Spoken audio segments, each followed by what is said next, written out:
आज की कहानी है एक टीचर और एक स्टूडेंट के बारे में जो एक दूसरे के जरिए अपनी कमियां दूर करना चाहते हैं, जिसमें कि टीचर स्टूडेंट के बिना रह नहीं पाता और उधर स्टूडेंट जिसका नाम कायरो है वो अच्छे ग्रेड्स के लिए टीचर के करीब आ जाती है। कहानी की स्टार्टिंग कायरो से होती है, जिसके माँ बाप उससे दूर किसी अदर कंट्री में चले जाते हैं और वो अपने माता पिता की पुश्तैनी हवेली में रहती है। इस सुनसान सी हवेली में राइटिंग करना कायरो की हॉबी बन गई थी, क्योंकि वो एक राइटर बनना चाहती थी। कायरो एक हाई स्कूल स्टूडेंट है। वो स्कूल जल्दी पहुंचने के लिए जंगल से शॉर्टकट लेती है, क्योंकि उसे अपने टीचर मिलर की क्लास मिस नहीं करनी थी। वो एक क्लास में पहुंचती है और मिलर से मिलती है। मिलर उसे देखकर हैरान होता है, क्योंकि उसने क्लास अभी शुरू भी नहीं की थी और कायरो क्लास स्टार्ट होने से पहले ही पहुंच गई। मिलर जो एक मिडिल एज का आदमी था, वो एक बड़ा राइटर बनना चाहता था, लेकिन वो ऐसा नहीं कर सका, तो वो एक टीचर बन गया। मिलर कायरो से उसका नाम पूछता है, तो कायरो उसे अपना नाम बताती है और साथ ही मिलर से पूछने पर उसे बताती है कि उसके माता पिता वकील हैं, और मिलर को बताती है कि दोस्त विनी ने मिलर की क्लास अटेंड करने को कहा है, क्योंकि कायरो को लिटरेचर में बहुत इंटरेस्ट है। मिलर कायरो को सिलेबस में दी हुई बुक्स पढ़ने को कहता है, लेकिन कायरो वो बुक पहले से पढ़ चुकी थी। तभी कायरो की क्लास में उसकी दोस्त विनी आ जाती है, जो क्लास की अच्छी स्टूडेंट है। क्लास शुरू होने में काफी समय था, इसलिए कायरो विनी के साथ क्लास से बाहर चली जाती है। कायरो के जाने के बाद मिलर डेस्क पर रखी कायरो की चीजें देखता है, जिसमें उसे एक एडल्ट बुक मिलती है। उसी वक्त क्लास में मिलर का दोस्त और स्कूल का टीचर बोरिस आता है। वो मिलर के हाथ से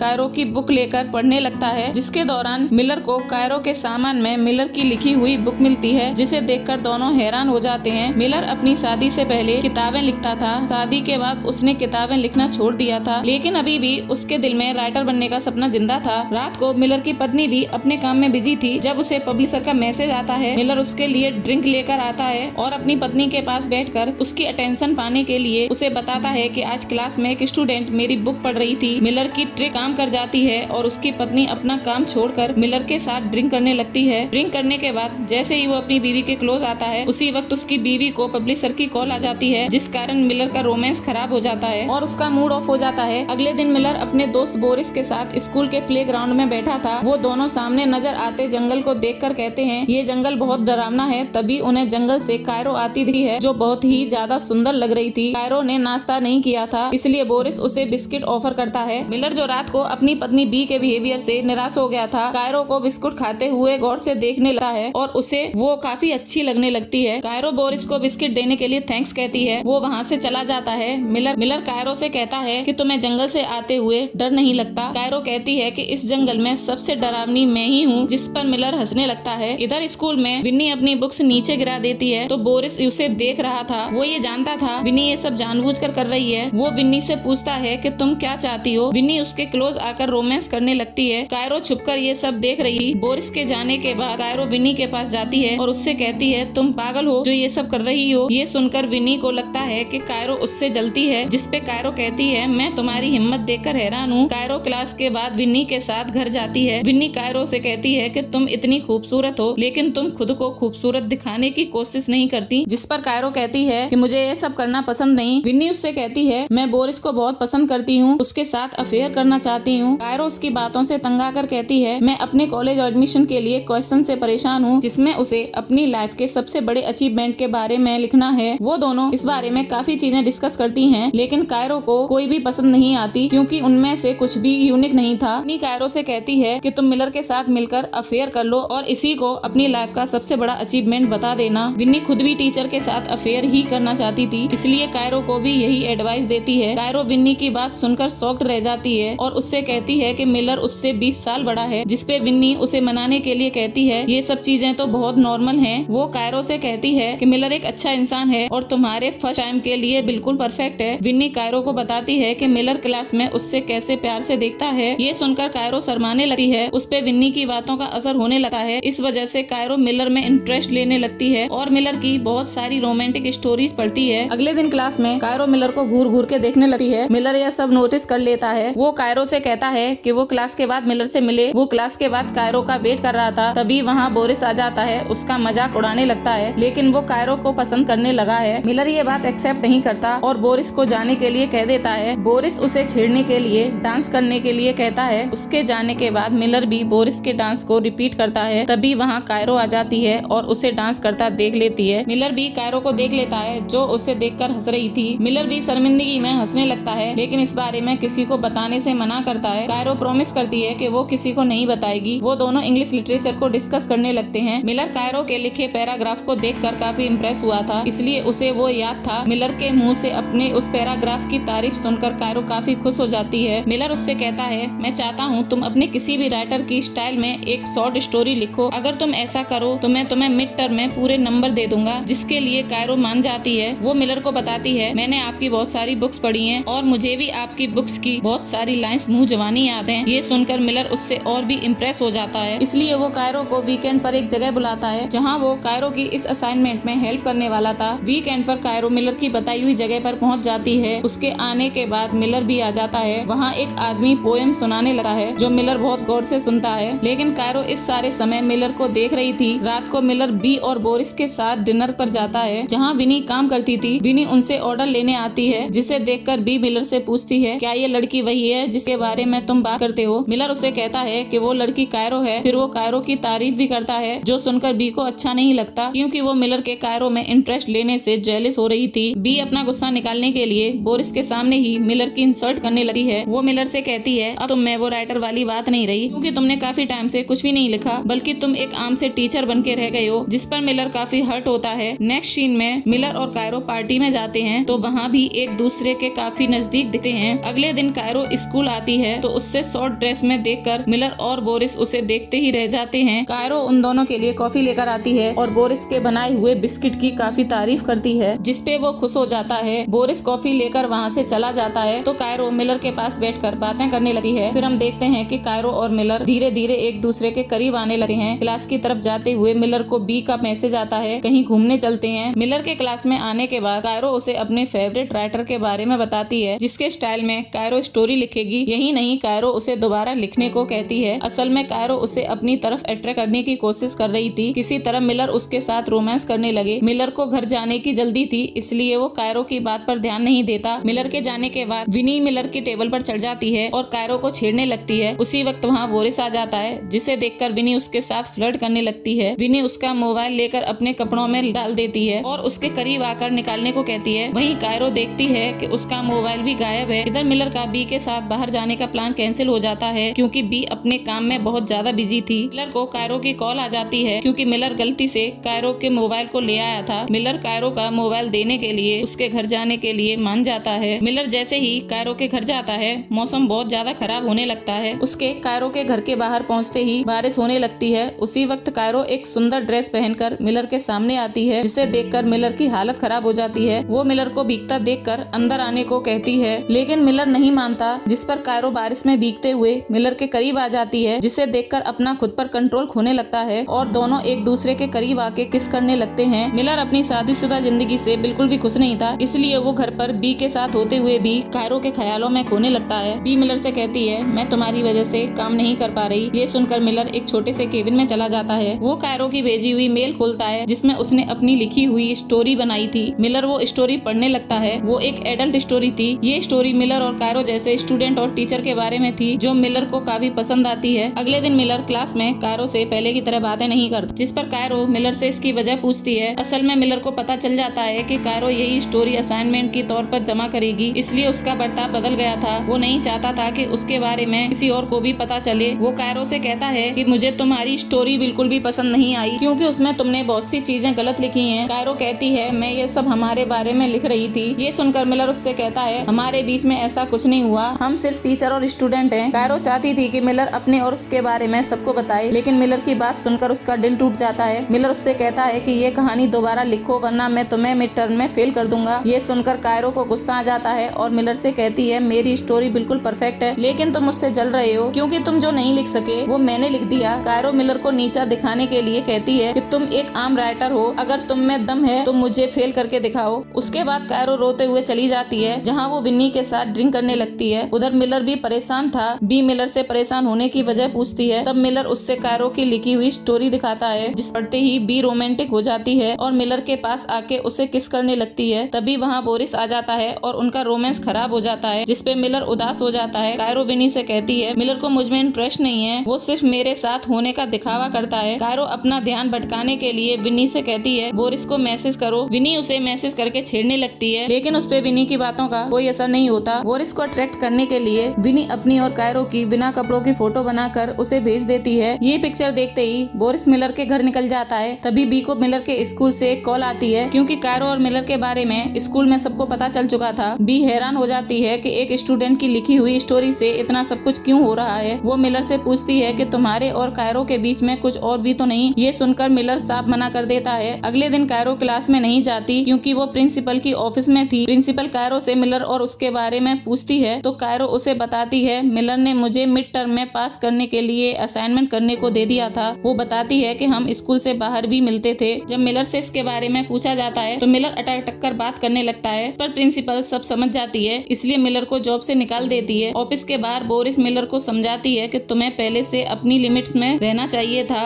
वो मिलर से कहता है कि ये सब तुम्हारे लिमिट्स क्रॉस करने की वजह से हुआ है। मिलर घर जाकर बी को बताता है कि मुझे जॉब से निकाल दिया है। ये सुनकर बी उस पर शक करने लगती है। वो एक बार फिर मिलर से उसके और कायरो के बारे में जानना चाहती है, लेकिन मिलर मना कर देता है कि हमारे बीच में ऐसा कुछ नहीं है। बी को मिलर की बातों पर भरोसा नहीं था, इसलिए वो मिलर से पूछती है कि क्या तुम्हारे दिल में कायरो के लिए फीलिंग्स हैं, जिसपे मिलर कोई जवाब नहीं देता और वो दोनों लड़ने लगते हैं और लड़ाई इतनी बढ़ जाती है कि बी उसे डिवोर्स देने का फैसला करती है। विनी कायरो से मिलने जाती है और उससे कहती है कि तुमने जो कुछ मिलर के साथ किया है उसकी वजह से उसकी जॉब चली गई। वो कायरो से पूछती है कि आखिर तुम उसके साथ ये सब क्यों कर रही हो। ये सुनकर कायरो को कोई दुख नहीं होता, वो मिलर के अंजाम से खुश थी। वो कहती है कि मिलर ने मुझे यूज किया है, इसलिए अब उसे पता चलेगा कि मैं कौन हूँ। विनी उससे कहती है कि वो सिर्फ एक अफेयर था जिसे तुम्हें इतना दिल पर नहीं लेना चाहिए, या फिर तुम मिलर की रिजेक्शन को बर्दाश्त नहीं कर पा रही हो, इसलिए मैं तुम्हारी असलियत प्रिंसिपल को बता दूंगी। कायरो कहती है कि मैं तुम्हारे और बोरिस के बारे में प्रिंसिपल को बता दूंगी, क्योंकि मेरे पास सारे सबूत हैं। इससे एक टीचर की जॉब और चली जाएगी। विन्नी समझ जाती है कि कायरो गुस्से और नफरत में पागल हो चुकी है, इसलिए उससे उसके हाल पर छोड़कर वो चली जाती है। कायरो अपने कॉलेज के एडमिशन के क्वेश्चन के जवाब में इस सब को सबसे बड़ा अचीवमेंट लिखती है। कायरो खुश होती है, उसने मिलर को बर्बाद कर दिया। ना तो उसके पास उसकी जॉब है और ना ही उसकी पत्नी है। क्या अब वो दोबारा कभी लिख सकेगा या नहीं। कायरो लास्ट बार मिलर से मिलने जाती है तो उससे देखकर रोने लगती है। मिलर उसकी जिंदगी का ऐसा इंसान था जो उसके लिए हीरो और विलन दोनों था। कायरो आज भी मिलर से प्यार करती है, वो उससे कभी भूल नहीं पाएगी। इसी के साथ मूवी का एंड हो जाता है।